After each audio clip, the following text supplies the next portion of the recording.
Assalamualaikum warahmatullahi wabarakatuh. Perkenalkan, nama saya Femi Hoyrunisa dari Prodi Manajemen. Salat sunnah. Salat sunnah termasuk amalan yang mesti kita jaga dan rutinkan. Di antara keutamaannya, salat sunnah akan menutupi kekurangan pada salat wajib. Kita tahu dengan pasti bahwa tidak ada yang yakin dengan salat 5 waktunya dikerjakan sempurna. Kadang kita konsentrasi, tidak khusyuk, juga kadang tidak tawadu dalam sholat. Mengerjakan sholat sunnah memang butuh keikhlasan dan istiqomah. Namun tidak semua orang bisa istiqomah melakukan dan merasakan nikmatnya sholat sunnah, kecuali mereka yang hatinya diridhoi dan dibimbing oleh Allah Subhanahu wa Ta'ala. Keutamaan sholat sunnah. Yang pertama, menutupi kekurangan dalam sholat fardu. Sholat fardu yang kita kerjakan 5 waktu sehari mungkin ada beberapa hal yang kurang sempurna. Misalnya saja ketika sholat kita kurang khusyuk. Sholat sunnah dapat menutupi kekurangan dalam sholat fardu yang sifatnya sunnah saja, seperti tidak khusyuk atau tidak membaca doa iftitah dan lain-lain. Diriwayatkan dalam hadis At-Tirmizi dari Abu Hurairah radhiyallahu anhu, Rasulullah shallallahu alaihi wasallam bersabda, "Sesungguhnya amal seseorang hamba yang pertama kali dihisab adalah sholatnya. Jika sholatnya bagus, maka dia beruntung dan selamat. Namun jika sholatnya buruk, maka dia sengsara dan merugi.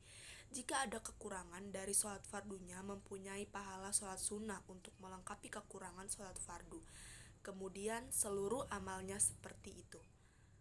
Yang kedua ada ibadah sunnah paling afdol. Para ulama jumhur mengatakan sholat sunnah yang kita kerjakan termasuk ibadah badaniyah yang lebih bagus atau paling afdol daripada ibadah sunnah lainnya. Salah satunya disampaikan oleh Imam Ibnu Hajar Al-Haytami rahimallah dalam kitab At-Tafjul Muhtaj fi Syahdi Minhaj Jilid 2. Ibadah badaniyah yang paling afdol setelah syahadat adalah sholat. Sholat fardu itu lebih afdol dari ibadah fardu lainnya, dan sholat sunnah itu lebih afdol daripada ibadah sunnah lainnya, kata Ibnu Hajar Al-Haytami. Yang ketiga, bisa menemani Nabi di surga. Salah seorang sahabat, Rabi'ah bin Ka'ab al-Aslami radhiyallahu anhu, ingin sekali bisa mendampingi Rasulullah SAW di surga.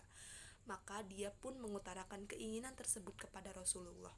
Kisah ini diriwayatkan dalam hadis Imam Muslim. Dari Rabi'ah bin Ka'ab al-Aslami radhiyallahu anhu, dia berkata, Nabi Shallallahu alaihi wasallam berkata kepadaku, "Wahai Rabi'ah, mintalah sesuatu." Maka aku jawab, "Aku ingin menemani di surga, wahai Nabi." Lalu Nabi bertanya, "Ada yang lain tidak?" Aku jawab, "Tidak ada." Lalu Nabi bersabda, "Kalau begitu bantulah aku untuk menolongmu dengan memperbanyak sujud." Yang keempat, dosanya berguguran ketika ruku dan sujud. Semakin banyak sholat dikerjakan, maka semakin banyak dosa yang berguguran. Diriwayatkan dalam hadis Ibnu Hibban dan Al-Baihaqi dari Abdullah bin Umar radhiyallahu anhu, Rasulullah SAW bersabda, "Sesungguhnya seseorang hamba jika sedang sholat didatangkan semua dosa-dosanya dan diletakkan di atas kepala atau pundaknya. Lalu ketika dia ruku atau sujud, maka dosa-dosa itu berguguran dari dirinya." Sekian dari saya, kurang lebihnya mohon maaf. Wassalamualaikum warahmatullahi wabarakatuh.